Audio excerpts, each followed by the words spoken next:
How do we see culture and landscape? These two are very much connected in a manner which are different in different layers but are also merged together.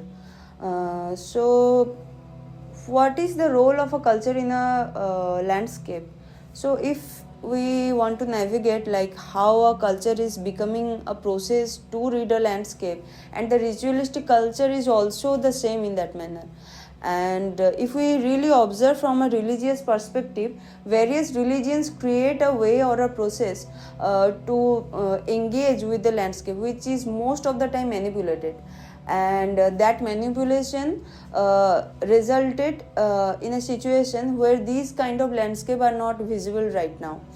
But at the same time, with the guidance of Rabindranath Tagore, in Shantiniketan, a culture is being made through alternative pedagogical discourse, where this entire idea is identified as an education itself. And it is also reciprocating between nature and humans. And in that manner, where Shantiniketan is a land where it does not have any suitable soil to grow even trees.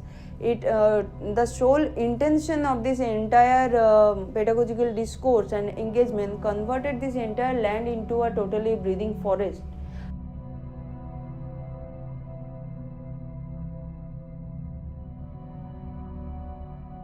Now, but at the same time, the pedagogical discourse of Shantiniketan, is it really impacting or even inspiring the periphery or the immediate landscapes?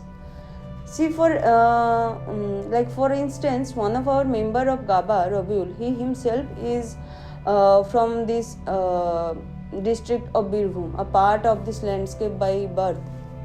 But his idea of this entire landscape, his Birbhum, is different from others.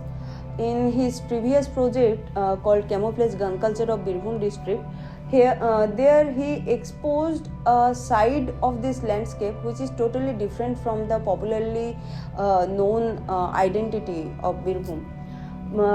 That popularly known culture, where Shantiniketan has a really big part, is something that is contributing to the enrichment of Shantiniketan, and also there are other reasons of Shantiniketan becoming this much valuable and enriched is the landscape and the entire environment of this land. And where Shantiniketan is a place which is just like a few kilometers away from where Rabiul belongs to. After coming to Shantiniketan, he experienced entirely two different landscapes. He was introduced to two different landscapes. One was very peaceful, very submissive, that was Shantiniketan, and the other one, which was his hometown, was very much aggressive and egoistic in manners. On one hand, where there was mining happening constantly, on the other hand, the entire landscape was being provided through multiple layers of culture, lands, like concepts, intellects, and everything.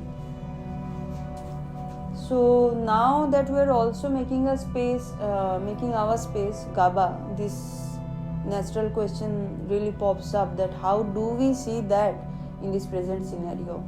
I remember the previous day Rabiul was sharing that as he left Dubrajpur, his hometown, he never thought that he would see the similar, he would feel the same landscape here in Shantiniketan again.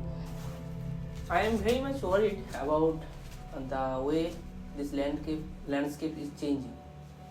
I am very worried for those who are making house like mine in this landscape of Shantiniketan.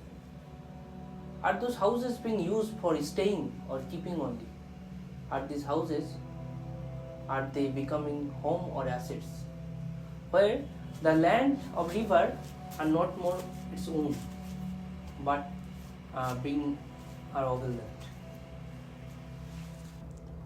On the other hand, as we are living and covering, we have witnessed multiple ownership transfers of this house during our tenure in this house till now.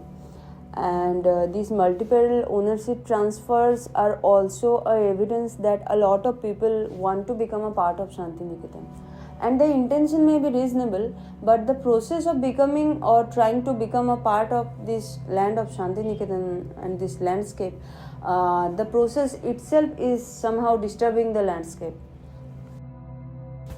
Similarly, in the same regard, when we are addressing the critical questions of the ownership and the land politics here, so there are also a lot of houses like this where this entire question of ownership is coming up, like and in a house like that we a few artists we live in, and the work that we are engaged right now is also in surrounding the context of the house that we are living in, and also touching upon the similar houses of the similar context. And then it also comes that how we are addressing this entire idea. For example, us along with a few caretakers of this neighborhood, we have covered our house, and we through this gesture of covering, we are posing this entire question of who is the owner of this house in this particular situation where everyone is claiming it to be their own.